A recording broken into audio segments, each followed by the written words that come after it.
날씨가 너무 좋은 것 같아요. 날씨 좋은 날 야유로 놀러도 가고 그러셔야 되는데 어떻게 다들 교회 나오셨어요? 참 감사합니다. 오늘은 4.19기도 하고요. 정말 우리 민주화 이렇게 시작될 때가 4.19의 시점이거든요. 사실 제가 태어나기도 전에 1960년도 4.19 4월 19일이잖아요. 저는 60년도에 태어났으니까 2년 앞서서 그런 민주화운동이 시민들로부터 학생들로부터 일어나서 지금 오늘까지 이렇게 오지 않았나 생각합니다. 또 우리 믿음의 신앙인들 크리스찬들이 기도하는 분들이 많았기 때문에 또 이 나라가 지금까지 이렇게 발전하고 더 비전이 있는 그런 나라가 된 줄 믿습니다. 우리 한번 서로 같이 한번 인사 한번 할까요? 앞뒤 서로 한번 마주보고 인사 한번 하겠습니다. 두려움보다 하나님이 더 크십니다. 한 번 더 인사합니다. 하나님 안에서 오늘 또 승리하세요. 네, 늘 승리하시기 바랍니다. 우리의 삶에도 보면요, 때로는 흉년과 같은 때의 삶의 자리가 있습니다. 메마르고 정말 내 힘으로 할 수 없는 그런 열악한 환경과 여건 속에서 벅찬 그런 삶의 자리가 우리 때로는 있습니다. 열심히 살아도 길이 막힐 때가 있고요. 아무리 기도하고 부르짖어도 응답이 쉽게 속히 오지 않을 때가 있습니다.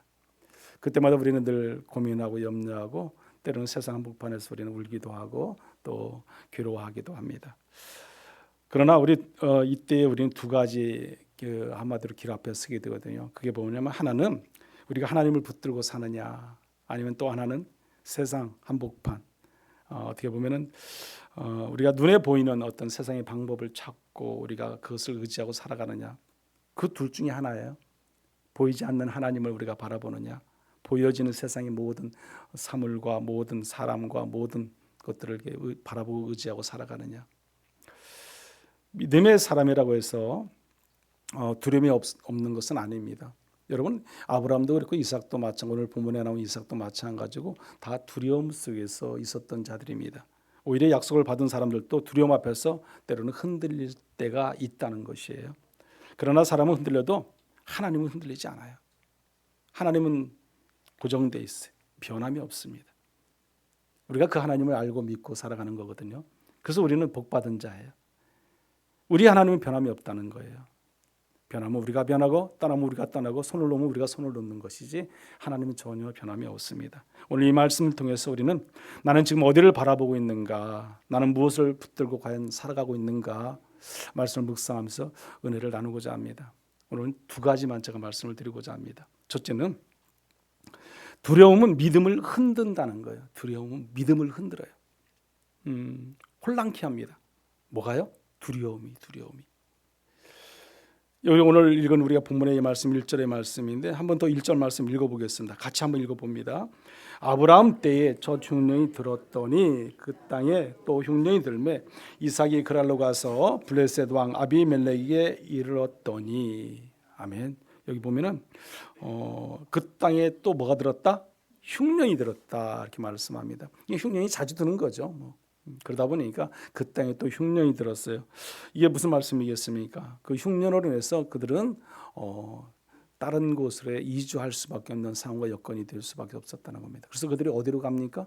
그랄로 가는 거죠. 그랄.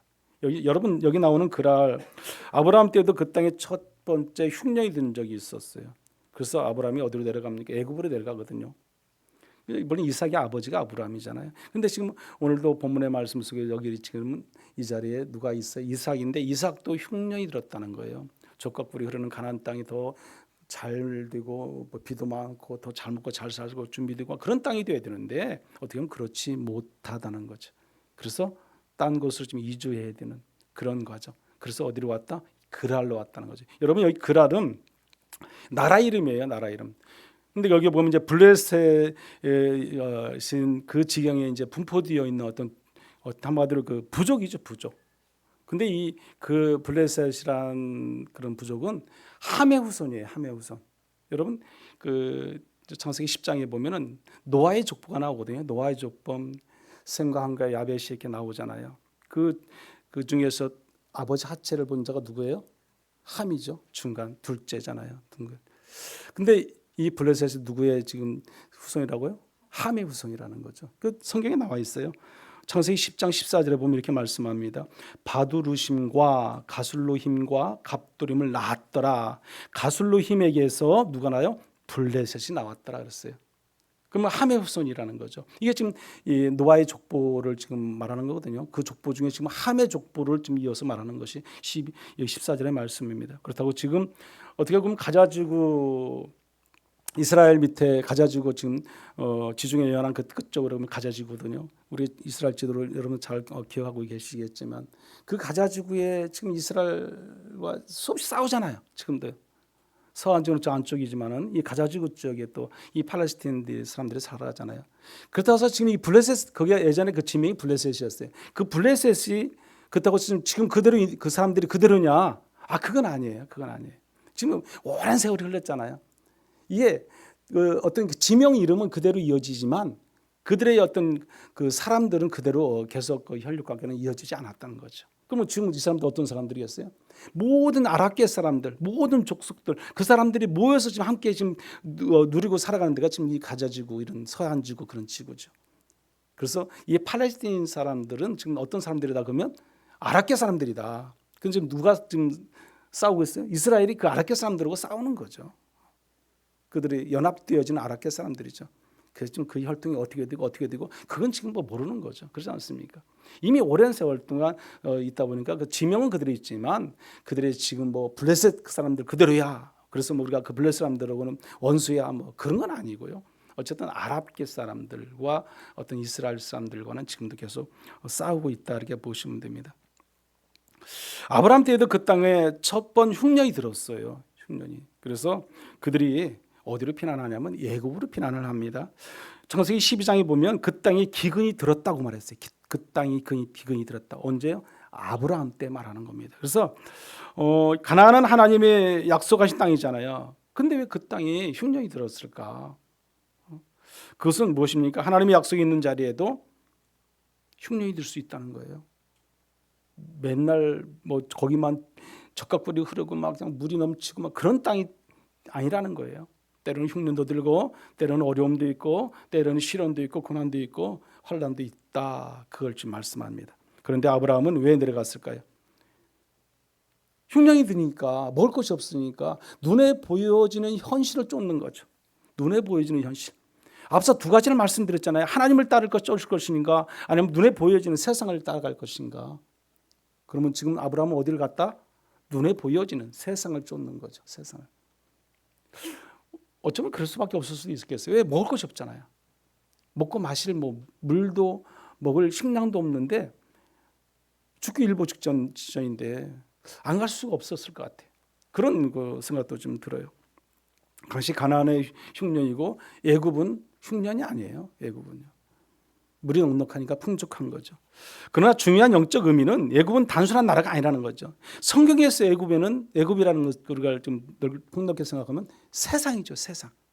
성경적으로 바라볼 때, 영적 의미로 바라볼 때는 애굽은 세상이다.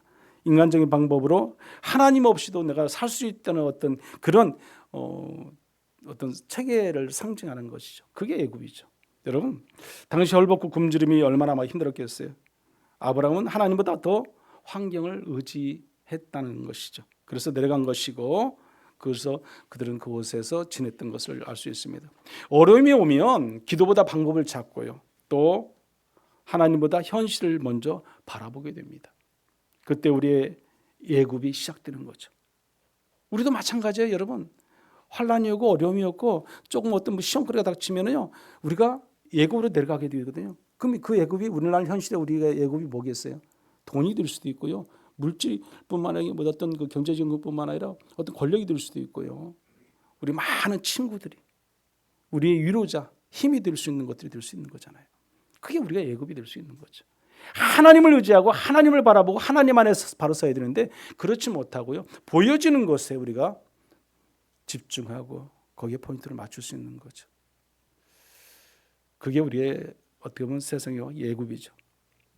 그런데 그것은 왜 그랬을까? 여기 오늘 결국 아브라함은요 그곳에 내려갔을 때 사라를 갖다가 누이라고 불러요. 누이라고. 아브라함이요 누이라고 부르는 내용이 나옵니다. 왜 그랬을까? 그 이유가 뭘까요? 두려움이 있죠. 오늘 본문에서는 이삭의 본문의 말씀을 읽었지만 여기서 마찬가지로 두려움이었고요. 그 아버지 아브라함도 누이라고 부르게 된 이유가 다른 게 아니에요. 두려움. 창세기 12장 12절의 말씀입니다. 한번 같이 읽어볼게요. 12장 12절 말씀. 애굽 사람이 그들을 볼 때에 이르기를 이는 그의 아내라 하여 나는 죽이고 그들을 살리리니. 지금 아브라함 그 아내를 놓고 지금 하는 얘기예요. 아브라함이 거짓말한 이유는 단 하나입니다. 두려움입니다. 두려움. 사실 하나는 심히 아리따운 여인이라고 성경에는 수없이 표현을 돼요. 뭐 수없이 쓰는 건 아니고 자주 표현이 됩니다. 아리따운 여인이다. 오늘날 보면 참 아름다운 여인이었던 것 같아요. 그러니까 이렇게 성경이 이렇게 표현을 하죠. 아리따운 여인이었다. 그래서 많은 사람들이 그 사라를 바라볼 수밖에 없는 거죠. 그래서 많은 그 고관과 그런 바로 그 백성들이 바라보게 되는 거죠. 결국 그 소문이 나고 칭찬이 나고 그러다 보니까 어디에 궁으로 끌려가게 되는 거예요. 결국은 바로가 부르게 되는 거죠. 그래서 여기서 보면 누이라고 이렇게 부르는데 이것은 아브라함이 자기가 살기 위해서 어떻게 보면 아내까지 포기하는 선택의 방법을 찾는 거죠. 내가 살기 위해서 아내도 포기를 하는 거죠. 두려움은요 우리의 믿음을 무너뜨리는 힘이 있습니다. 두려움은 우리가 두려움에 쌓여서요 뭔가 사로잡히면요 앞이 보이지 않습니다. 아니 하나님이 보이지 않는 거죠. 전혀 하나님이 생각나지 않는 거죠. 그 두려움을 어떻게 모면할까? 어떻게 벗어날까? 거기에 집착하게 되는 거죠. 하나님을 바라보고 하나님을 의지하고 하나님께 맡기면 되는데 그러지 못한 우리의 믿음과 신앙을 우리는 볼 수 있게 되는 겁니다. 사람들은 하나님을 믿는다 말하면서도 두려움 앞에서는 하나님을 내려놓게 되는 방법들이 많이 있습니다. 우리의 모습도 그렇습니다. 미래가 불안하고 상황이 막히면 사람들이 위험이 되면 우리 쉽게 거짓되고 타협점 길을 찾아가게 되고 보여지는 저 세상 한복판에 우리가 딱 서게 되는 거죠. 세상 한복판에 섰으면 그때부터 우리는 무너지는 거예요. 여러분. 방황이 시작되는 겁니다. 이것이 사라를 누이라고 하는 삶을 살아가는 자들의 모습이죠. 그런데 문제는 아브라함은요 실수를 다시 반복하게 됩니다. 그것서 끝나는 게 아니에요. 아브라함은 또 한 번 누이라고 부르거든요. 이 창세기 12장에서 처음에 한번 부르고 또 이 창세기 20장으로 넘어가서요. 거기서 또 아브라함이 누이라고 부르게 돼요. 누이라고. 여기 보면은 아브라함이 그랄 지역으로 이동했는데 또 다시 아내 사라를 누이라고 말을 한다는 겁니다. 그 결과 그랄 왕 아비멜렉이 사라를 데려가게 되거든요. 믿음의 사람도 어떻게 될 수 있다? 실수를 할 수 있다. 믿음의 사람도. 우리가 그것을 오늘 본문을 통해서 또 말씀을 통해서 묵상하게 됩니다. 창세기 12장 애굽 사건 이후에도 창세기 20장에도 똑같은 일이 계속 반복되는 겁니다. 이것이 무엇입니까? 인간은 연약하기 때문에 같은 자리에서도 또 우리는 실수하고 또 넘어질 수 있고 얼마든지 우리는 방황할 수 있게 된다는 겁니다. 두려움은 쉽게 사라지지 않습니다. 창세기 20장 11절에 보면 이렇게 말합니다. 아브라함이 이르되 이곳에서는 하나님을 두려워함이 없으니 내 아내로 말미암아 사람들이 나를 죽일까 생각하였으며 그랬어요.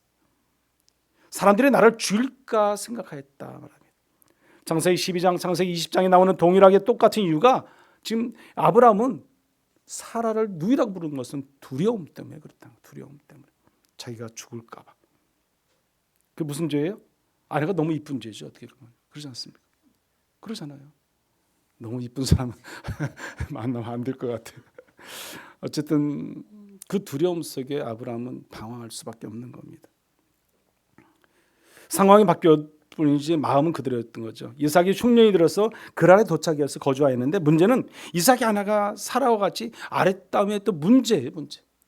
그 아브라함도 사라가 예쁘는데 또 이삭의 아내 또 리브가도 또 똑같은 표현이 나와요. 성경에 보면요. 여러분 자세히 그걸 다 읽을 수는 없지만 아리따운 여인으로 표현됩니다. 며느리도 아리따워요.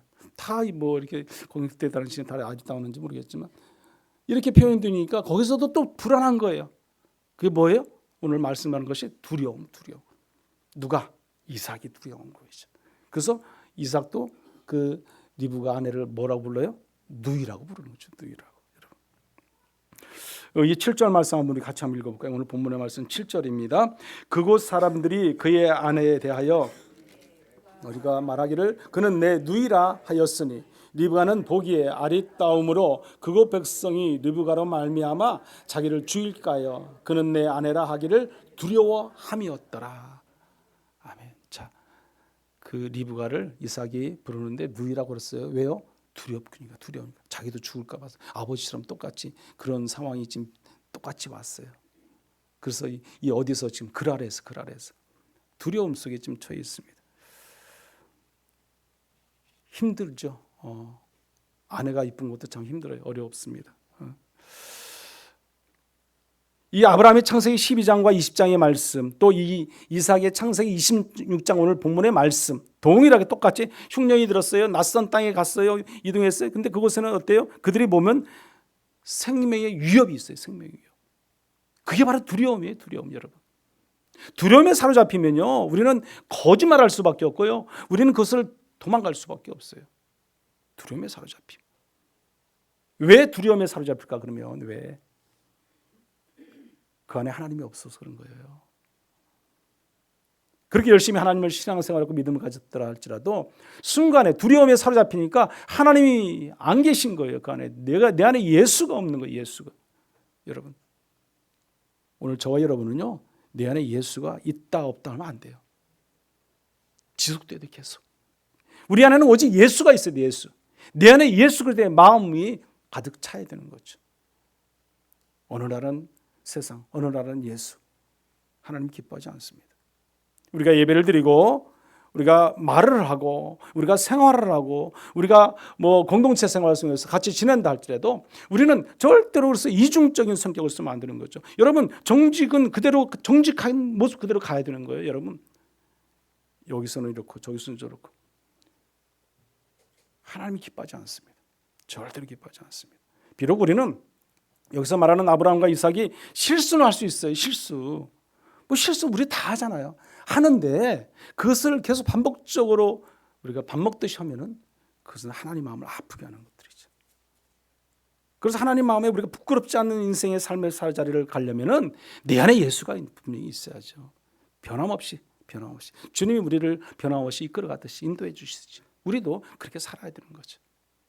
오늘은 내가 뭐 기분이 좋으니까 만족스러우니까 또 예수를 더 부르고 찬양하고 기도하고, 또 오늘은 또 내가 힘들고 어려우니까 고난이 왔으니까 예수를 멀리 떠나고 세상을 또 따르고 세상에서 좋아하는 것을 더 찾아가고. 하나님이 기뻐하실 일이 아닙니다. 믿음도 우리가 온전한 신앙, 온전한 믿음을 갖기 위해서는 내 안에 온전히 예수 그리스도가 자리 잡고 있어야만이 가능합니다. 그렇습니다. 두려움은 믿음을 무너뜨리는 결과를 만들 수 있다는 거예요, 여러분. 그래서 아브라함도 이삭도 같은 실수를 반복하고 모두 넘어졌잖아요. 그러나 변하지 않는 하나님의 은혜가 있습니다. 아브라함 때도 이삭이 때도 하나님은 동일하게 개입하신다고요. 사라를 지키시는 하나님께서는요, 리브가도 지켜요. 이것이 은혜입니다. 믿음의 사람들도 두려움에 흔들릴 수 있습니다. 연약함은 세대를 넘어서 계속 반복될 수 있는 거예요, 여러분. 오늘 우리에게도 마찬가지로 그런 일들이 얼마든지 있을 수 있다는 것입니다. 그러나 하나님의 은혜는 결단코 끊어지지 않아요. 아무 우리가 실수하고 아무 우리가 잘못을 저지르고 우리가 주님을 떠난다 할지라도 하나님은 끝까지 우리를 기다리시고 끝까지 우리를 책임져 주시고 우리를 붙드시는 분이 하나님이세요. 아멘. 믿음을 가져야 돼요. 그런 믿음. 성경 요한계시록 끝날 때까지 보세요. 결국에는 하나님께서요, 끝없는 사랑을 펼쳐주시고 끝없이 기다리시고 끝없이 참으시고 인내하시는 분이 하나님이세요, 여러분. 우리가 얼마나 많은 죄를 짓고 얼마나 많이 하나님을 떠나고 얼마나 많이 하나님을 괴롭힙니까? 놀라운 기적과 이적과 비적 그렇게 보고도, 그렇게 놀라운 역사 속에 살아가도 눈앞에 보일 때 그냥 기적 속에서 걸어가면서도 조금 벗어나면 그런 또 불평하고 원망하잖아요. 바다 한가운데를 걸어가잖아요, 여러분. 그런데도 건너가자마자 불평하기 시작해요. 그게 오늘날 우리 인간의 모습이에요. 실수투성이. 그런데도 하나님은 끝까지 책임져 주세요. 끝까지. 여러분 은혜잖아요, 은혜. 우리는 그 안에 살아가는 거예요, 여러분. 얼마나 감사합니까? 우리 안에 반복되는 연약함이 계속 넘어지는 부분이 있습니다. 그러나 사람은 반복해서 넘어지지만 하나님은 이 반복되어지는 모든 속에서 결국 넘어지게 하기는 아니라 붙드시는 믿음을 우리에게 주시는 분이 하나님이세요. 또 하나는요, 오늘 둘째는요, 언약의 계승을 축복이라는 거, 축복. 언약의 계승. 2절 말씀인데 한번 2절 말씀 한번 볼까요? 우리 2절. 그러니까 여기 오늘 잠깐 보겠습니다. 2절 말씀 같이 한번 읽어보겠습니다. 여호와께서 이삭에게 나타나 이르시되 애굽으로 내려가지 말고 내가 내게 지시하는 땅에 거주하라. 아멘. 하나님의 말씀이에요. 지금 누구에게 준 거예요? 이삭에게 준 거예요. 이삭에게. 애굽으로 내려가지 말라고 말씀합니다. 너는 내가 지시할 땅으로 가라고 말. 아브라함에게도 그 아버지 아브라함에게도 창세기 12장에 말씀했잖아요. 내가 지시할 땅으로 가라고 그러잖아요, 여러분. 모든 길을 인도하시고 책임져 주시고 함께 하시는 분은 하나님이세요. 하나님 말씀대로만 따르고 순종하면 우리는 문제가 없는 거죠. 근데 그렇게 하지 못하니까 우리가 늘 어려운 가운데 있습니다. 환경을 보지 말고 말씀을 따라 살아가야 되는데 우리는 눈에 보여지는 선택의 길이 이게 아름다운 길인가? 이 길이 정말 내가 가야 할 길인가? 우리는 고민하는 거죠. 그거보다 하나님이 말씀하시면 그냥 말씀하신 대로 가면 돼요. 말씀하신 대로. 그게 뭐다? 순종이거든요, 여러분. 근데 우리는 눈에 보여야 돼. 롯과 같이. 저 앞에 막 땅에 물이 넉넉하고 뭐 기름져 보이고 그 뒤에는 멸망할 것이 보지 못하는 거죠. 여기 애굽으로 내려가지 말라 말씀합니다. 이 말은 인간적인 해결 방식을 따르지 말라는 거예요. 인간적인 해결 방법을 따르지 말라. 이삭이 살던 때는요, 기근과 흉년이 있었잖아요. 먹기 살기가 어렵습니다. 흉년이 되면 가장 먼저 우리가 찾아야 할 곳이 어디겠어요? 애굽이죠, 애굽. 왜? 거기는 물이 흐르잖아요, 물이요. 적각골에 따르는 물이 있잖아요. 이 정말 그 애굽에 가면 그 나일강, 제가 뭐 예전에도 말씀드렸지만 나일강에 가면은 우리가 이래서 나일강이구나 그런 생각을 할 정도로 뭐라고 그럴까, 그 풍족함, 물이 넉넉함이 그게 딱 와닿아요. 우리 한강은 우리는 저 위에서 이렇게 바라보면 한강이 저 밑에 물이 흘러가고 그렇잖아요. 이게 내려가서 봐야잖아요. 나일강은 그냥 그렇잖아요. 우리 발 딱 디디는 곳 앞에까지 물이 철렁철렁해요. 그냥. 근데 그 물이 조금 흐르는 게 아니라 뭐 어마어마한 물이 흘러요. 그것을 볼 때 순간 저도 그랬어요. 이래서 나일강 흐르는구나. 풍족함, 넉넉함이 그 안에 가득하구나. 감동이더라고요, 감동. 그러니까 성경에서 우리가 말하고 이래서 뭐 듣기만 하고서 우리가 잘 모를 수 있잖아요. 막상 가보면 또 다른 그런 감동이 있습니다. 그래서 당시 그런 말도 했겠구나. 성경에서 이렇게 표현할 말도 하겠구나. 그런 생각을 해봤습니다. 여러분, 그러나 그 나일강에 흐르는 그 강줄기 옆을 벗어나면요, 얼마 안 가서는 다 사막이에요, 여러분. 광야에 광야, 사막. 그거 그렇게 많이 벗어나지 않아요. 몇 킬로 안 벗어나요. 벗어나면 다 또 사막이고요. 뭐 나무 하나 제대로 없는 데가 많아요. 그런 데가 많습니다. 그런데 하나님은 이삭에게 말씀합니다. 그 길로 가지 마라. 눈에 보이는 안전, 세상적인 방법을 따라가지 말라. 이제 그 말씀이잖아요. 믿음은 편한 길을 선택하는 것이 아니에요. 믿음은 오직 하나님의 말씀을 선택하고 가는 것이 믿음이에요. 그게 믿음이에요, 여러분. 그게 순종이에요. 여기 한번 성경 말씀 읽어보겠습니다. 3절의 말씀입니다. 이 땅에 거류하면 내가 너와 함께 있어 내게 복을 주고 내가 이 모든 땅을 너와 내 자손에게 주리라. 내가 내 아버지 아브라함에게 맹세한 것을 이루어. 아멘. 여기 내가 너와 함께 있어 내게 뭘 준다? 복을 준다 그래요. 복을. 우리가 먼저 보면 이 말씀이 먼저 우리 눈에는 탁 들어와요. 복을 주신다. 우리는 복 받는 거 다 좋아하잖아요. 복을 주신다는데 받아야죠. 근데 어떻게 복을 받을 수 있겠습니까? 여기 보면 순서가 있어요. 보면 이 땅에 거류하면, 근데 그 다음에 뭐라고 말씀해요? 내가 너와 함께 있어 그랬어요. 내가 너와 함께 있어. 하나님이 함께 할 때 우리는 복을 받을 수 있어요. 자격이 있어요, 여러분. 하나님이 함께 하실 때. 내가 하나님을 떠나면은 하나님 나와 함께 하고 싶어도 같이 할 수 없어요. 내가 하나님과 가까이 가야죠. 더 밀접하게 친밀하게 다가가야죠. 말씀과 기도와 예배의 자리가 더 친밀하죠. 그런 관계가 안 되면 우리가 하나님 앞에서 복을 받고 싶어도 받지 못할 수가 있다는 거예요, 여러분. 우리의 삶의 자리가, 그 예배 자리가 친밀감 속에 하나님과 영적 교제가 친밀하게 이루어져야 돼요. 이 세상에도 우리가 친밀감 있게 서로 관계를 이루어가듯이 하나님 관계도 마찬가지예요. 마찬가지. 그래서 수습과 수평의 관계가 잘 되는 사람이 잘 살아가는 거예요, 여러분. 어렵죠. 쉽지가 않죠. 인내도 해야 되고 또 참아야 되고. 하지만 복을 받기 위해서는 그렇게 해야 되는 거죠. 하나님 먼저 말씀합니다. 내가 너와 함께 있어 복을 주고 그랬어요. 내가 너와 함께 있어 복을 주고. 진짜 복은 무엇입니까? 하나님과 함께하는 것이 최고의 복이에요. 최고의 복.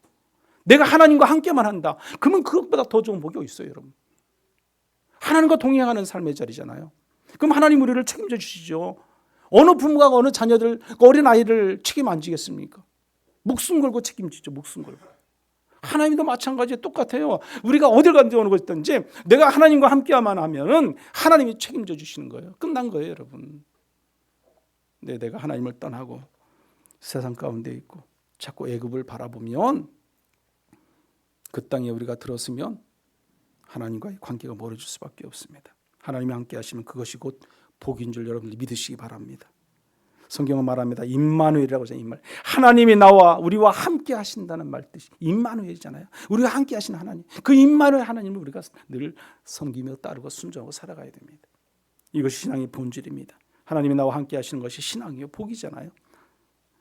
자, 보세요. 그러면 어떤 복을 받을까? 여기 한번 4절 말씀 한번 같이 읽어봅니다. 4절. 내 자손을 하늘의 별과 같이 번성하게 하며 이 모든 땅을 내 자손에게 주리니 내 자손으로 말미암아 천하 만민이 복을 받으리라. 아멘. 이 복은 아브라함 때 주시는 이미 약속의 복이에요. 이게 그 이삭에까지 내려오는 언약의 계승이죠. 언약의 계승. 계속해서 내려오는 거예요, 복이요. 여러분, 그러므로 우리의 믿음은 이것이에요. 상황이 아니라 하나님을 붙드는 거예요. 하나님 말씀대로 순종하는 것이 우리가 복 받는 비결인 거죠, 여러분. 다른 게 아니잖아요. 아주 간단합니다. 하나님 말씀대로 들으면 돼요. 순종하면 돼요. 그럼 복 받는 비결이 나와요. 이것이 진짜 복입니다. 이와 같은 복을 여러분들이 받으시기를 간절히 축복합니다. 여기 오늘 그래서 보면은 이 3절 4절의 말씀이 언약의 계승이 보면은 이 아브라함은요. 창세기 12장에 이미 하나님께서 약속하셨어요. 내가 너에게 지시할 땅으로 가라. 그리하면 내가 너에게 뭘 준다? 복을 주겠다 말씀했어요. 성경이 이렇게 말합니다. 창세기 12장 2절의 말씀 한번 같이 읽어보죠.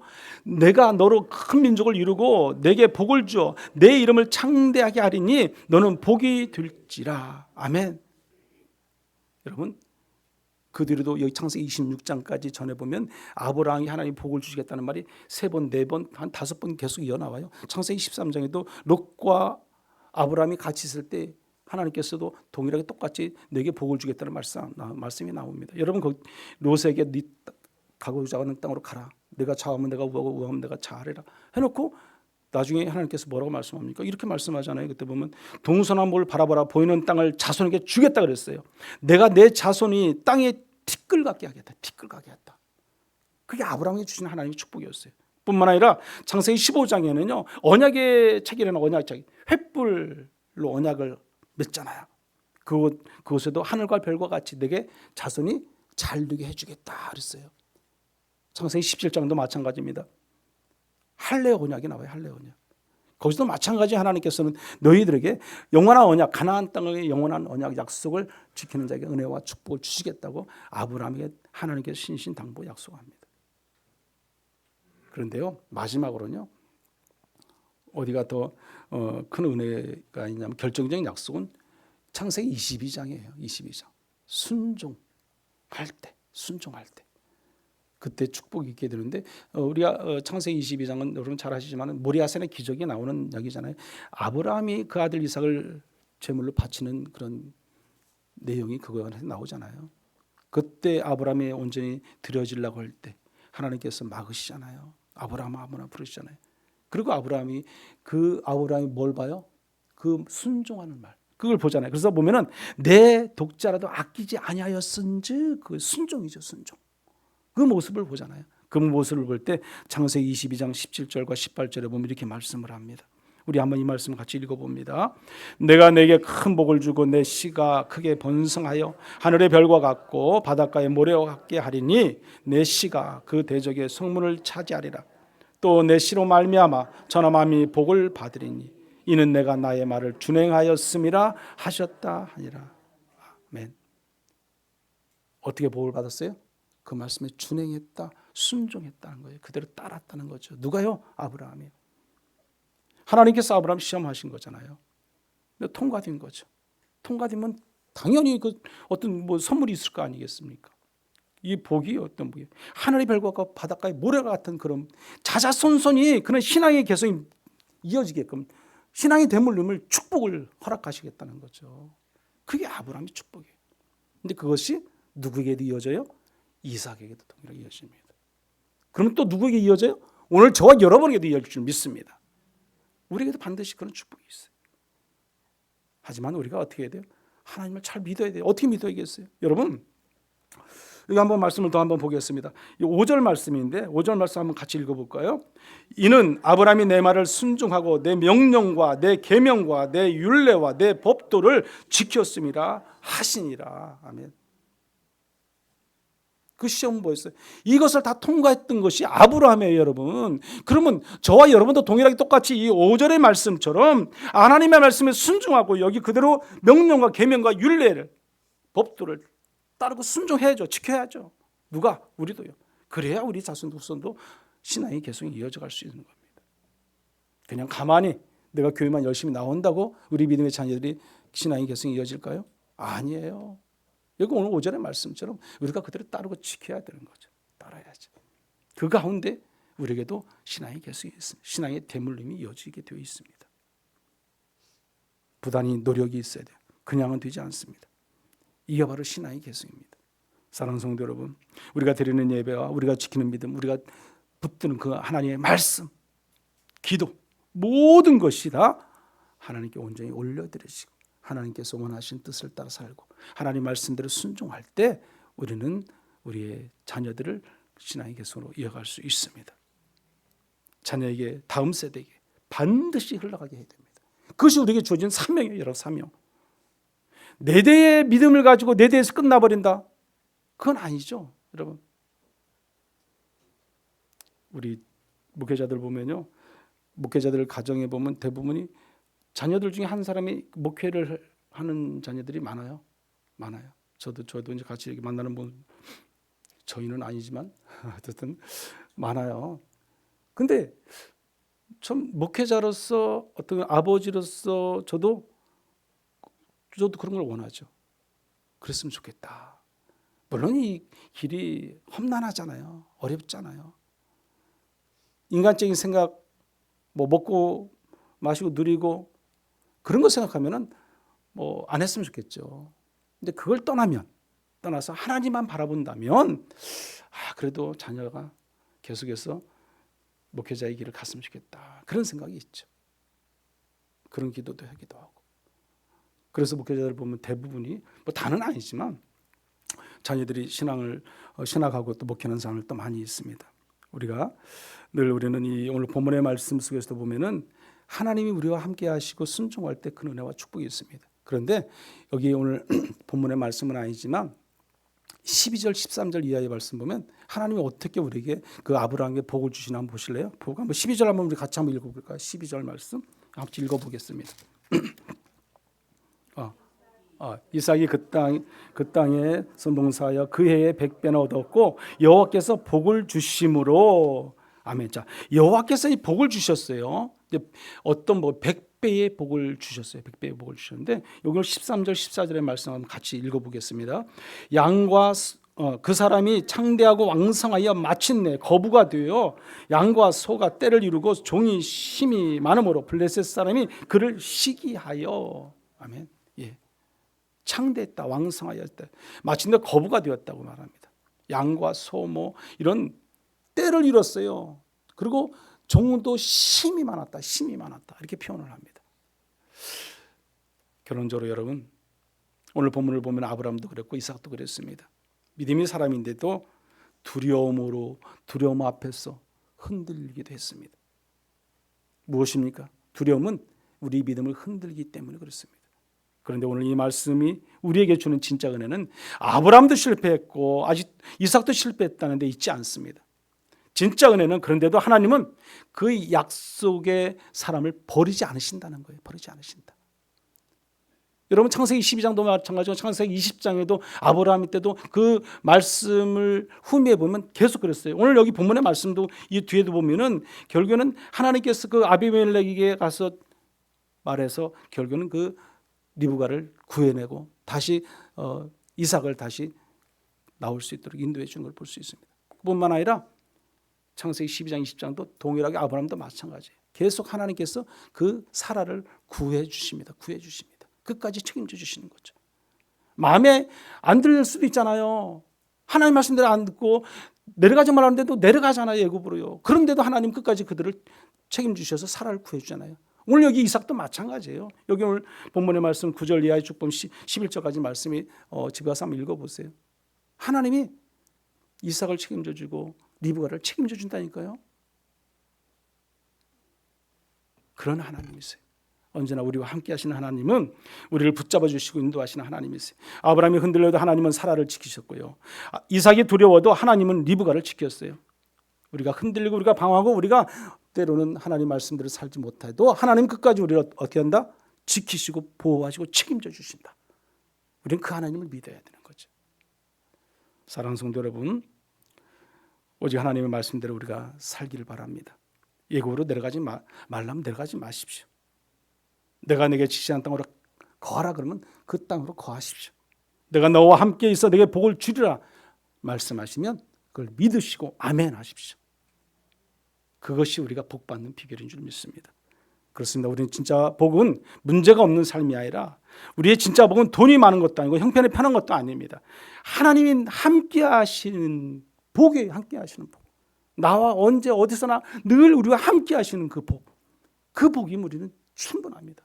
여러분, 우리를 하나님이 함께 하셔서 우리는 그것이 복받는 비결임을 알고 늘 하나님 말씀대로 순종하고 그 말씀 속에서 우리가 이 땅의 삶을 늘 이겨 승리하는 저와 여러분들 되시기를 간절히 축원합니다. 우리가 한번 제목 듣고 기도하겠습니다. 첫째는 우리의 두려움을 이기고 하나님을 붙들게 해달라고 기도하십시오.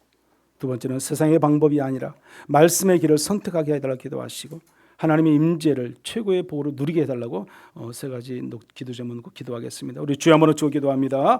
주여, 은혜로우신 하나님 아버지, 두려움을 이길 수 있는 우리가 믿음을 주시옵소서. 담대히 하나님을 이겨 승리할 수 있는 믿음을 주시옵소서. 두려움 속에서 우리가 늘 하나님을 바라보게 하시고 하나님을 의지하게 하시고 하나님 말씀대로 살아가는 저희들 되도록 은혜의 은혜를 더하여 주시옵소서. 특별히 하나님 아버지, 세상의 방법이 아니라 하나님의 방법을 따르게 하시고 하나님의 아버지 말씀의 길을 아버지 하나 걸어갈 수 있도록 은혜의 은혜를 더하여 주시옵소서. 오직 하나님께서 원하시는 뜻 하나의 방법을 찾아갈 수 있게 해주시고 하나님 인재를 최고의 복으로 누리고 살게 하여 주시옵소서.